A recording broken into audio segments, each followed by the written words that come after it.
Pemirsa, apa pesan di balik pernyataan Prabowo kepada Wamenkeu Thomas Djiwandono dan Wamentan Sudaryono soal jabatan tersebut bukan etok-etok? Kita membahasnya bersama dengan juru bicara Prabowo Subianto, Daniel Anzar Simanjuntak, serta analis politik Lingkar Madani, Ray Rangkuti. Bang Ray dan Bang Daniel, selamat malam semuanya.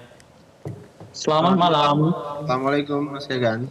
Ya, terima kasih atas waktunya bersama kami. Bang Daniel, apakah ada yang mengatakan dan bahkan mungkin menganggap bahwa jabatan Wakil Menteri itu adalah jabatan etok-etok begitu, sehingga kemudian Prabowo Subianto merasa perlu untuk mengingatkan itu kepada Thomas Djiwandono dan Sudaryono, bahwa jabatan Wamen itu jabatan penting begitu, Bang Daniel? Ya, kata etok-etok kan sering digunakan oleh kita orang-orang Jawa. Misalnya kalau di Sumatera Utara, anak Medan menggunakan kata ecek-ecek gitu. Kalau orang Jawa seringkali menggunakan istilah etok-etok. Ini untuk menunjukkan dan memberikan tekanan kepada Wakil Menteri Keuangan yang baru, Mas Tommy, dan juga Wakil Menteri Pertanian yang baru, Mas Sudaryono, bahwasannya jabatan ini harus diemban sungguh-sungguh. Jadi ada pesan bahwasannya ini adalah jabatan yang tidak mudah dan harus diemban sungguh-sungguh karena ada tanggung jawab yang dibawa oleh kedua orang tersebut sebagai Wakil Menteri Keuangan dan Wakil Menteri Pertanian. Kenapa Pak Prabowo memberikan tekanan harus sungguh-sungguh? Tentu pada semua jabatan-jabatan publik. Tapi ini di masa transisi justru adalah dua jabatan yang didahulukan proses sinkronisasinya. Pertama adalah Kementerian Keuangan. Mas Tommy Djiwandono punya tanggung jawab untuk melakukan sinkronisasi agenda pembangunan Pak Prabowo, terutama di bidang fiskal, untuk memastikan APBN kita itu 2025 itu sudah bisa mengakomodir semua program-program yang ingin diakselerasi oleh Pak Prabowo, sehingga tidak ada perlambatan nanti ketika Pak Prabowo memimpin atau secara resmi menjadi Presiden Republik Indonesia. Kemudian kedua, dari sisi kenapa Mas Sudaryono atau dalam hal ini Kementerian Pertanian itu disegerakan misalnya memiliki wakil menteri, dalam hal ini ditunjuk Mas Daryono. Karena seperti Anda ketahui bahwasannya Pak Prabowo selama ini memberikan afirmasi dan perhatian yang tinggi kepada sektor pertanian. Pak Prabowo ingin mengakselerasi pertanian kita, ingin merevitalisasi sektor pertanian kita. Cita-cita atau ambisi untuk mendorong swasembada pangan bagi Indonesia 2-3 tahun ke depan itu menjadi ambisi Pak Prabowo dalam konteks ingin memastikan pangan kita tercukupi dan kita bisa menikmati kondisi swasembada pangan di masa yang akan datang. Kira-kira begitu, Mas. Ya, baik. Bang Ray, ada banyak tantangan dalam pemerintahan ke depan, tapi menurut Anda kenapa kemudian dua sektor ini, dua kementerian ini yang diprioritaskan, didahulukan, bahkan kemudian menjadi atensi khusus buat Prabowo Subianto, Bang Ray? Pertama menurut saya soal etok-etok dulu ya. Dan tentu saja semua jabatan yang berhubungan dengan mengurus hak dan kepentingan rakyat itu tidak bisa dianggap jabatan yang etok-etok. Mau di level manapun itu jabatan yang sangat serius. Serius bagi jabatannya, serius para politik, serius secara moral maupun serius secara ilahiyah gitu ya. Bahkan kalau itu hanya staf di kelurahan misalnya. Tapi kalau itu kepentingannya untuk mengurus rakyat, ya itu bukan jabatan etok-etok. Itu jabatan yang sangat penting gitu. Nah soal wakil menteri itu level aja. Tapi tidak kalah itu urgensinya, nggak kalah itu pentingnya, nggak kalah itu berharganya dengan jabatan staf di kelurahan gitu. Itu yang pertama. Nah yang kedua, tidak etok-etok itu ya karena memang ini jabatan yang sangat penting kan. Menteri Keuangan, dan juga Menteri Pertanian gitu. Nah, saya kira juga ini menandakan bahwa Gerindra kayaknya tidak akan melepas dua kementerian ini kepada partai politik yang lain. Jadi dari sekarang mereka sudah menanamkan orang di dalam dua kementerian ini sekaligus untuk melatihnya. Kalau nanti Pak Prabowo dilantik, saya kira setidaknya dua kementerian ini sudah dapat dipastikan itu di tangan Gerindra gitu. Nah, tinggal tentu kita akan lihat nanti tambahan apa aja lagi yang apa namanya ya, yang akan diambil oleh Gerindra gitu. Nah, apa namanya itu ya? Yang ketiga tentu saja persoalan orang kan sebenarnya bukan pada jabatan eto-eto itu gitu ya.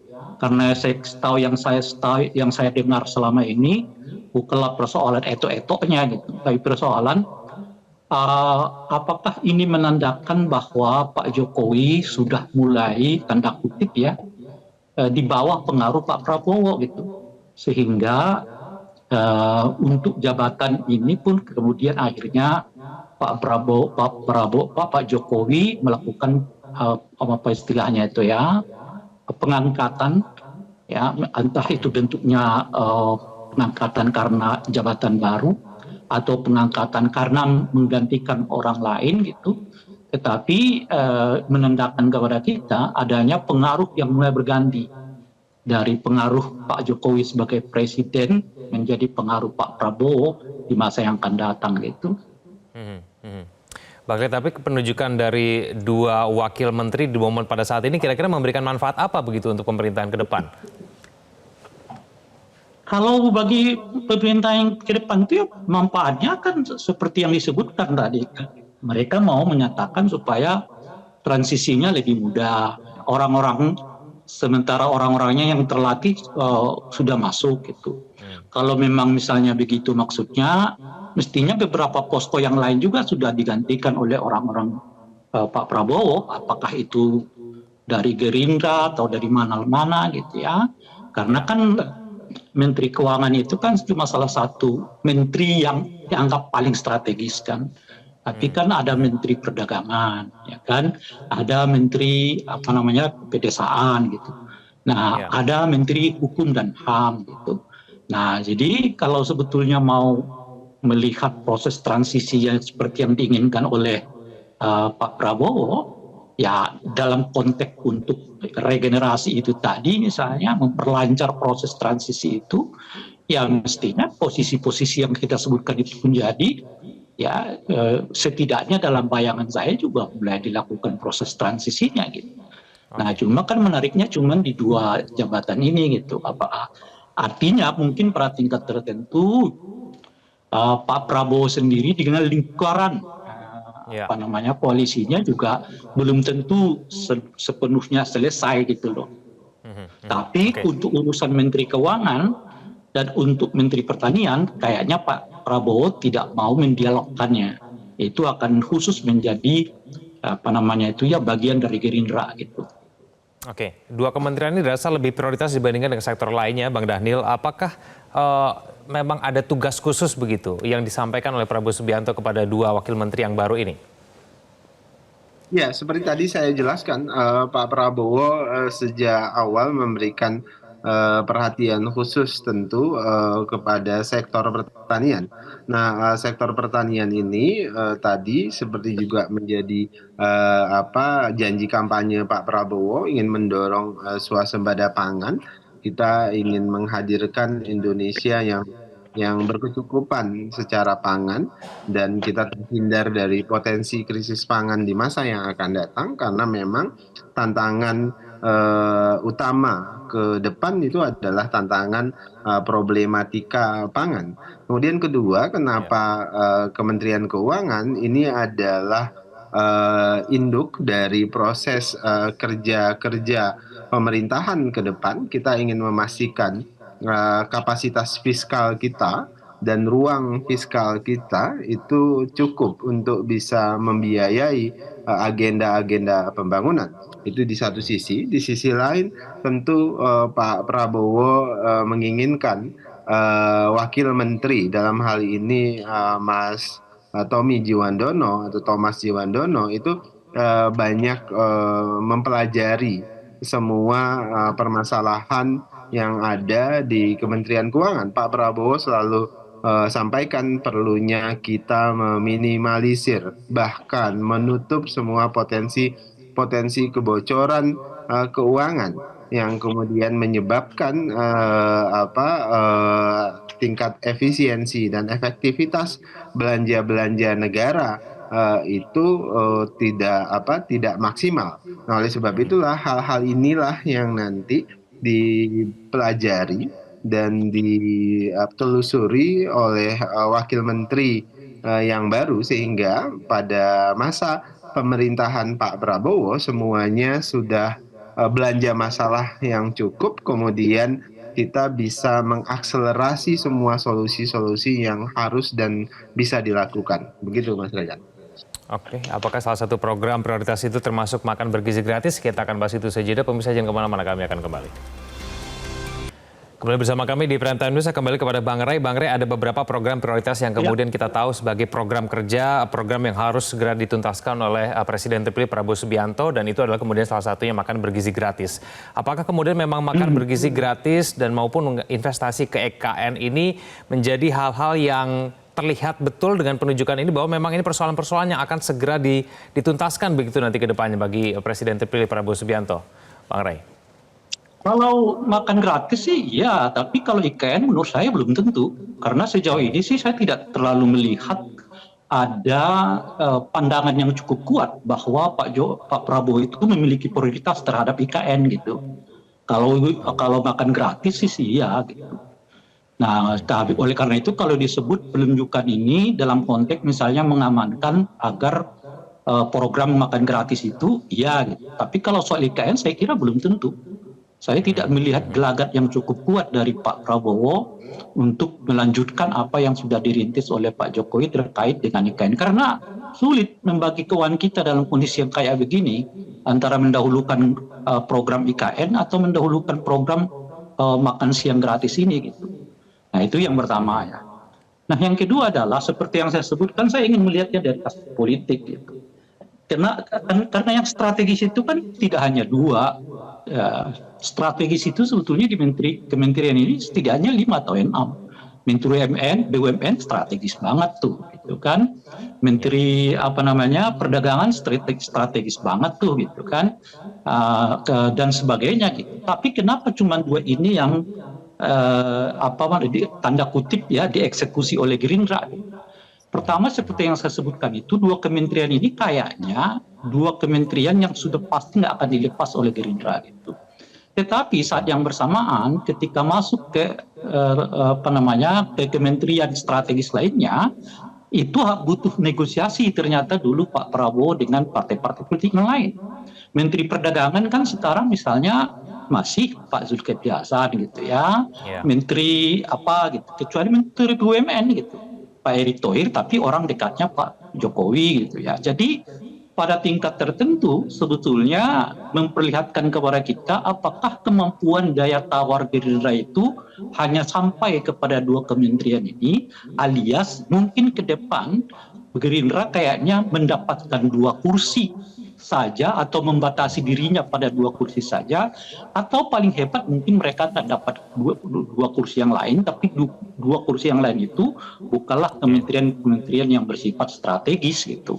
Nah, ini yang kalau saya lihat dari aspek politiknya gitu. Sebab kalau berbicara soal kementerian strategis, ya kementerian yang diharapkan menjadi penopang bagi program-program Pak Prabowo itu nggak hanya Menteri Keuangan dong, nggak hanya Menteri Pertanian dong, ya. Menteri-menteri yang lain juga penting kan, Menteri soal misalnya kepala investasi macam-macam dan seterusnya itu juga penting banget gitu di tengah kita kemandekan investasi yang luar biasa khususnya yang masuk kepada IKN gitu. Tapi kan itu tidak menjadi prioritas Pak Prabowo. Dan oleh karena itulah saya melihatnya selain karena ada upaya tentu ya menyelamatkan atau mempermudah proses apa namanya itu ya, sirkulasi kebijakannya, tapi saat yang bersamaan ada tindakan politik di dalamnya yang memperlihatkan kepada kita bahwa Pak Prabowo tidak akan melepas dua kementerian ini, tetapi apakah ia akan mampu menambah kursi kementerian strategis laginya bagi Gerindra atau tidak? Nah, itu yang akan kita lihat di masa yang akan datang. Oke, Bang Daniel sekalian menanggapi Bang Ray tadi. Bang Daniel, bagaimana dengan kementerian-kementerian yang lain begitu? Prabowo Subianto pernah mengatakan bahwa sebetulnya ada juga yang persoalan sangat penting juga, itu adalah masalah pertahanan begitu. Prabowo pernah mengatakan buat apa kemudian kita membangun infrastruktur kalau misalnya negaranya atau warganya tidak aman. Kurang lebih seperti itu ya Bang Daniel. Tanggapan Anda bagaimana? Ya, pertama semua kementerian penting dan menjadi perhatian Pak Prabowo tentu, karena kita tentu ingin memperkuat agenda pembangunan pemerintahan Pak Prabowo di semua sektor. Nah, ini terkait hal-hal teknis misalnya, tadi saya sebutkan misalnya Kementerian Keuangan, ini adalah induk dari upaya kita agar bisa memastikan belanja negara dan kecukupan fiskal kita untuk untuk membiayai semua belanja negara nanti atau belanja-belanja pembangunan. Nah, oleh sebab itulah kenapa Pak Prabowo dan tentu atas diskusi dan masukan dari Pak Jokowi, dan Pak Jokowi memberikan ruang untuk proses transisi yang mulus itu agar ada wakil menteri dari pemerintahan Pak Prabowo yang mempersiapkan proses transisi itu di Kementerian Keuangan. Kenapa? Karena ini Kementerian Keuangan inilah yang kemudian nanti mempersiapkan semua tadi saya sebutkan potensi-potensi belanja negara, potensi-potensi pendapatan negara untuk memastikan misalnya ruang fiskal kita cukup, kapasitas fiskal kita cukup dan sebagainya. Nah, itulah kenapa ini kemudian menjadi salah satu kementerian yang pertama dikomunikasikan dengan Pak Presiden Jokowi dalam rangka sinkronisasi. Toh misalnya Mas Tommy Jiwandono memang sejak awal adalah menjadi person in charge yang melakukan komunikasi dengan Ibu Sri Mulyani terkait dengan agenda sinkronisasi. Jadi akan lebih mudah kalau kemudian secara formal Mas Tommy langsung masuk menjadi bagian dari Kementerian Keuangan sehingga kerja-kerjanya lebih mudah. Kemudian yang kedua, Mas, semua akan menjadi perhatian Pak Prabowo dan semua saran dan serta masukan dari banyak pihak terkait dengan penyusunan kabinet tentu akan didengarkan oleh Pak Prabowo. Tapi pada akhirnya tentu hak prerogatif itu akan digunakan Pak Prabowo, dan Pak Prabowo pasti mempertimbangkan dengan baik demi efektivitas kepemimpinan beliau 5 tahun ke depan. Oke, baik Bang Daniel, Bang Ray, terima kasih sudah bergabung bersama kami Sama-sama. di Prime Time News. Selamat malam semuanya. Jelajahi cara baru mendapatkan informasi. Download Metro TV Extend sekarang.